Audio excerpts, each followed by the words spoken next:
So hey guys, welcome back to my channel. और video काफ़ी important होने वाला है क्योंकि आज हम बात करने वाले हैं ऐसे जीके पर जो पेपर में पूछे जा चुके हैं और आगे भी पूछे जा सकते हैं। तो आज हम ऐसे टॉप 25 क्वेश्चन देखने वाले हैं, जीके स्टडी आज हम करने वाले हैं, ताकि अगर ये क्वेश्चंस पेपर में आते हैं तो हम इसका सही आंसर दे सके।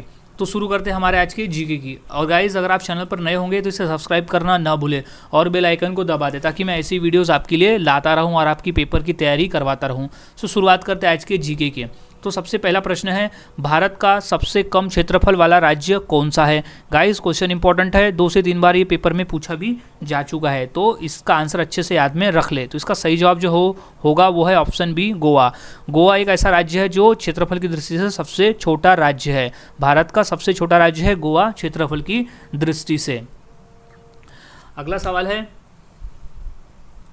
भारत का सर्वोच्च नागरिक सम्मान पुरस्कार कौन सा है। क्वेश्चन 2 बार रिपीट है और ये भी पूछा भी जा चुका है। तो इसका जो सही जवाब हो जाएगा वो है ऑप्शन ए, भारत रत्न। भारत रत्न भारत का सर्वोच्च नागरिक पुरस्कार है, भारत रत्न। सो याद रखें, भारत रत्न सबसे बड़ा पुरस्कार है। अगला सवाल है, स्वर्ण मंदिर कहाँ स्थित है। क्वेश्चन 2 बार रिपीट है, सो इसे याद में रख ले। तो इसका जो सही जवाब हो जाएगा वो है ऑप्शन बी, अमृतसर। अमृतसर, स्वर्ण मंदिर स्थित है अमृतसर में, याद रखें, अमृतसर पंजाब। अगला सवाल है, लालगढ़ महल कहाँ स्थित है। क्वेश्चन 2 बार यूपी पुलिस के एग्जाम में पूछा जा चुका है। तो इसका सही जवाब हो जाएगा ऑप्शन सी, बीकानेर। बीकानेर में लालगढ़ महल स्थित है, बीकानेर में। क्वेश्चन इंपॉर्टेंट है, याद रखें, बीकानेर, लालगढ़। अगला सवाल है, मंदिरों एवं घाटों का नगर किसे कहते हैं। क्वेश्चन 2 बार रिपीट है, सो इसे याद में अच्छी तरह से रख ले। तो इसका जो सही जवाब हो जाएगा वो है वाराणसी। वाराणसी, ऑप्शन बी, वाराणसी को मंदिरों एवं घाटों का नगर भी कहा जाता है। अगला सवाल है, भारत का सबसे ऊंचा बांध कौन सा है। क्वेश्चन 2 बार रिपीट है कि भारत का सबसे ऊंचा बांध कौन सा है। तो इसका जो राइट आंसर हो जाएगा वो है ऑप्शन ए, टिहरी बांध। टिहरी बांध जो है वो भारत का सबसे ऊंचा बांध है, टिहरी बांध, याद रखें, टिहरी बांध।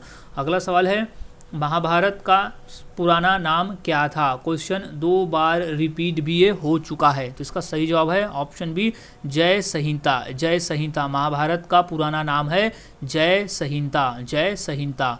अगला सवाल है, दादा साहब फाल्के पुरस्कार किसकी ओर से दिया जाता है। क्वेश्चन इंपॉर्टेंट है, सो इसे अच्छी तरह से याद में रख ले। तो इसका जो सही जवाब है ऑप्शन ए, केंद्रीय सरकार। केंद्र सरकार, केंद्र सरकार के तरफ से दादा साहेब पुरस्कार दिया जाता है, केंद्र सरकार के तरफ से। अगला सवाल है, बिहार से तिहार पुस्तक के लेखक कौन है। क्वेश्चन 2 बार रिपीट है कि बिहार से तिहार पुस्तक के लेखक है। सो इसका जो सही जवाब हो जाएगा वो है option C, Kanhaiya Kumar. Option C है कन्हैया कुमार। कन्हैया कुमार जो है वो बिहार से तिहार पुस्तक के लेखक है, कन्हैया कुमार। सो याद में रखें।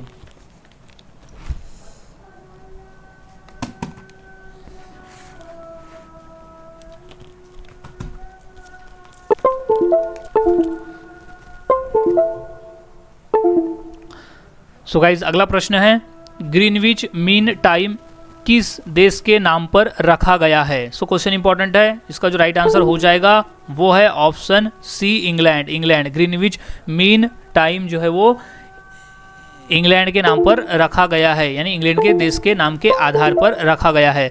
अगला सवाल है, मुनीम इनमें से किस व्यवसाय से जुड़ा हुआ है। क्वेश्चन इंपॉर्टेंट है और ये क्वेश्चन 2 बार भी पूछा जा चुका है। तो इसका जो राइट आंसर हो जाएगा वो है ऑप्शन ए, लेखा। लेखा विभाग, लेखा से जुड़ा हुआ है। लेखा यानी अकाउंटेंट, जो मुनीम उसे कहते हैं जो अकाउंटेंट का काम संभालता है, अकाउंटेंट को ही मुनीम कहा जाता है। अगला सवाल है, गौतम बुद्ध के लड़के का क्या नाम था। क्वेश्चन इंपॉर्टेंट है और 2 बार पूछा भी ये जा चुका है। तो इसका जो सही जवाब है वो है ऑप्शन बी, राहुल। राहुल नाम था, गौतम बुद्ध के लड़के का नाम था राहुल। अगला सवाल है, निम्न में से रामायण के लेखक कौन है। सो इम्पोर्टेंट है गाइज, और ये क्वेश्चन पूछा जा चुका है, काफ़ी बेसिक क्वेश्चन है। सो इसका जो राइट आंसर हो जाएगा वो है ऑप्शन सी, महर्षि वाल्मीकि। महर्षि वाल्मीकि जो है वो रामायण के लेखक है, महर्षि वाल्मीकि।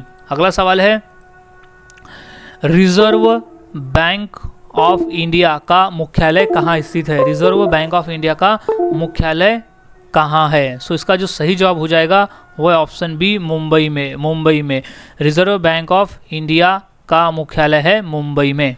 अगला सवाल, उत्तर प्रदेश के उत्तर में कौन सी पर्वत श्रेणियां है? क्वेश्चन आया हुआ है यूपी पुलिस के एग्जाम में। सो इसका जो सही जवाब हो जाएगा वो है ऑप्शन ए, शिवालिक। शिवालिक, उत्तर प्रदेश के उत्तर में शिवालिक पर्वत श्रेणियां है। अगला सवाल है, उत्तर प्रदेश की सीमा किस देश से मिलती है? क्वेश्चन इंपॉर्टेंट है, सो याद में रख ले। तो इसका जो सही जवाब हो जाएगा वो है ऑप्शन ए, नेपाल। नेपाल, उत्तर प्रदेश की सीमा मिलती है नेपाल से। उत्तर प्रदेश की सीमाएं मिलती है नेपाल से, सो याद रखें। अगला सवाल, गौतम बुद्ध ने प्रथम उपदेश कहाँ दिया था? सो इसका राइट आंसर हो जाएगा ऑप्शन डी, सारनाथ। सारनाथ में, ये क्वेश्चन आया हुआ है रेलवे के एग्जाम में, सारनाथ में। अगला सवाल है, मुंशी प्रेमचंद का जन्म किस जनपद में हुआ था? क्वेश्चन 2 बार रिपीट है कि मुंशी प्रेमचंद का जन्म किस जनपद में हुआ था? सो इसका जो सही जवाब है वो है ऑप्शन बी, वाराणसी। वाराणसी में हुआ था। अगला सवाल, रानी लक्ष्मीबाई का जन्म कहाँ हुआ था? क्वेश्चन इंपॉर्टेंट है, 2 से 3 बार ये क्वेश्चन पूछा भी जा चुका है। तो इसका जो सही जवाब हो जाएगा वो है ऑप्शन ए, वाराणसी। वाराणसी में। अगला सवाल, स्वतंत्रता संग्राम संग्रहालय कहाँ है? क्वेश्चन रिपीट है 2 बार। सो इसका जो राइट आंसर हो जाएगा ऑप्शन ए, मेरठ में। स्वतंत्रता संग्राम संग्रहालय स्थित है मेरठ में। अगला सवाल, तात्या टोपे का मूल नाम क्या था? क्वेश्चन इंपॉर्टेंट है, 2 बार पूछा भी ये जा चुका है। तो इसका जो सही जवाब है रामचंद्र पांडुरंग। तात्या टोपे का मूल नाम था रामचंद्र पांडुरंग। रामचंद्र पांडुरंग। अगला सवाल, आगरा के ताजमहल का निर्माण किसने करवाया था? क्वेश्चन 2 बार पूछा है और काफ़ी बेसिक सवाल है, ये तो पूछा जाता है। तो इसका सही जवाब है ऑप्शन बी, शाहजहां। मुगल शासक शाहजहां ने आगरा के ताजमहल का निर्माण करवाया था। अगला सवाल है, जियो और जीने दो का नारा किसने दिया था? क्वेश्चन आया हुआ है रेलवे के एग्जाम में। सो इसका जो सही जवाब हो जाएगा वो है ऑप्शन बी, महावीर स्वामी। महावीर स्वामी, जियो और जीने दो का नारा लगाया था महावीर स्वामी ने। अगला सवाल, बुलंद दरवाज़ा कहाँ स्थित है? क्वेश्चन इंपॉर्टेंट है, बुलंद दरवाज़ा कहाँ स्थित है? सो इसका सही जवाब है option C, Fatehpur Sikri. Question important guys, और कई बार ये क्वेश्चन पूछा भी जा चुका है। तो इसका आंसर अच्छे से याद में रख ले। बुलंद दरवाजा स्थित है फतेहपुर सीकरी में। अगला सवाल है, हिंदी दिवस किस दिन मनाया जाता है? क्वेश्चन मोस्ट इंपॉर्टेंट है और ये क्वेश्चन पूछा भी जाता है। तो इसका जो सही जवाब है वो है ऑप्शन सी, 14 सितंबर। 14 सितंबर के दिन हम हर साल हिंदी दिवस मनाते हैं। सो गाइज, सभी क्वेश्चंस के आंसर अच्छी तरह से याद में रख ले, ताकि अगर पेपर में पूछे जाते हैं तो इसके आंसर आप सही तरीके से दे सको।